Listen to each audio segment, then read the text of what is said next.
Hi guys, this is John from ILUIK Games, and today we're here to talk about how to set up Everdell. Let's get this game on the table and get our game started. Okay guys, let's get started. The first thing we're going to do is we're going to go ahead and assemble our Ever tree. So you'll get all these cardboard pieces in the box here. There is actually a really good instruction on how to do it. I just figure I'll do a quick video on how to put it together. So you want to make sure the notches with two on one side are going to the front of the tree. That'll be on both sides and they just slide in right there. Alright, and then we're going to use the larger canopy here. That's going to slide down over the top.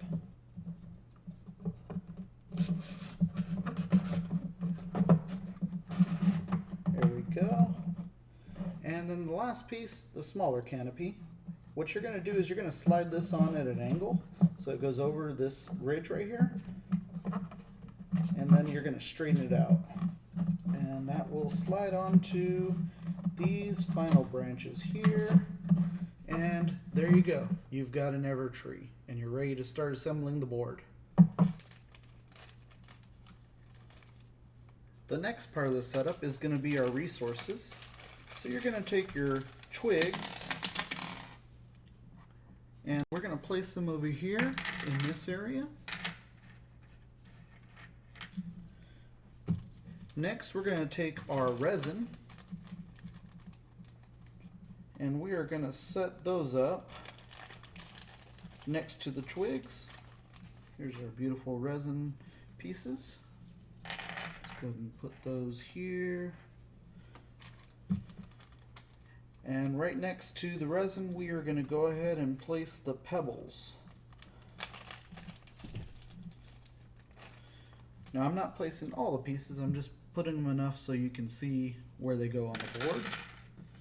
There are more in the bag here. Alright, pebbles go there. And then the last, but not least, my favorite, are the berries. And yes, these things look just as delicious in person as they do on camera. So those are going to go ahead and go right here in our little berry patch. Alright, we're putting those in our berry patch here. And these are the main resources that you'll be using during the game. You're also going to place next to the board your point tokens. You'll get these throughout the game for accomplishing certain tasks. If you have a game tray, you can just place them on there next to the board within easy reach of all the players. Alright, so next on our list is our forest cards. You're going to go ahead and find them with this symbol on the back. It's like a cleared piece of ground. And then on the other side, they will have worker placement sections for you to use. What you're going to do is shuffle these, and then depending on the number of players, you're going to go ahead and choose 3 for a 2-player game or 4 for a 3 to 4 player game. So we're going to go ahead and if we were playing a 2-player game, we'd be using 3. So we would go ahead and place these on these little forest clearings which match the marks on the back of the card, like so. Okay, next we are going to go ahead and set up the basic events. These are optional challenges you can take on to get the number of points indicated in yellow on the bottom. So this one is going to be the city monument. We're going to place it here. We've got the Grand Tour right here. We've got the Harvest Festival. And we've got the Cartographer's Expedition. Those are going to go there. Next, we're going to take the special event cards. These are cards that you use to achieve a goal and also get extra points for at the end of the game, and they'll be denoted on the card. All of these cards are marked with a branch here on them. They look like they're part of a tree. And those are actually going to go on the lower level of the tree here. We are going to choose 4 of those. So I'm just going to take 4 at random. Place them here on the branches like so. And you want people to read them probably prior to putting them on the branches. That way everyone knows how to achieve these extra goals.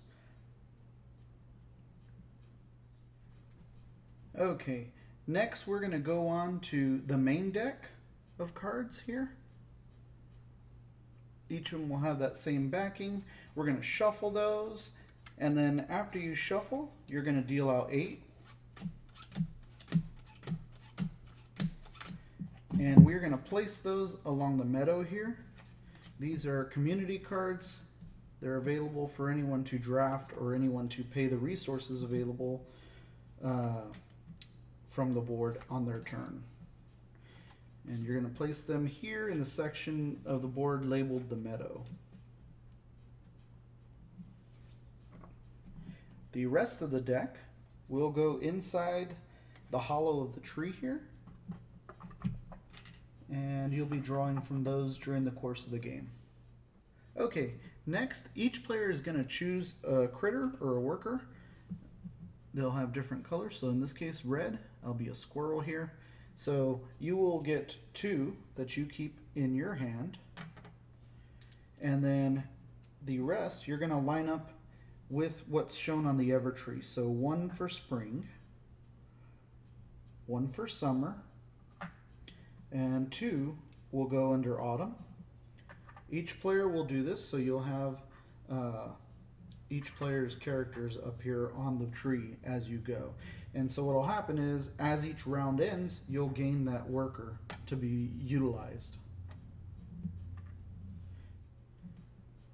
Our next step is to draw cards based on your turn order. The instructions say the most humblest player should go first.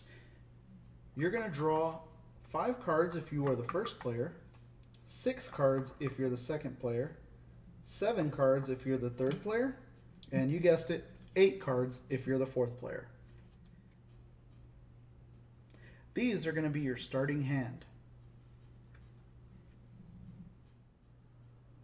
Now that we've got our enchanted forest set up, it's time to see who the greatest city builder is in Everdell.